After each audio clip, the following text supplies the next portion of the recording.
also we have seen L matching is going to be impractical, or sometime the in L matching the inductor and capacitor values will become very small, so that fabricating will be very difficult. In that case, if we cascade multiple L sections, then it might be helpful.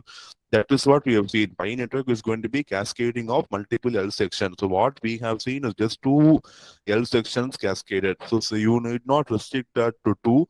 If you, even if you want better result and sharp cutoff, you can cascade multiple L networks. An additional reason is that Pi network is more popular than, because it is going to cancel out all the parasitic capacitance effect, and the parasitic capacitance effect is also considered when the design is going to be made. So this property is particularly valuable because you know at high frequencies all these parasitic capacitances are going to dominate. So if you consider that aspect, pi matching network is going to perform well when you compare with L matching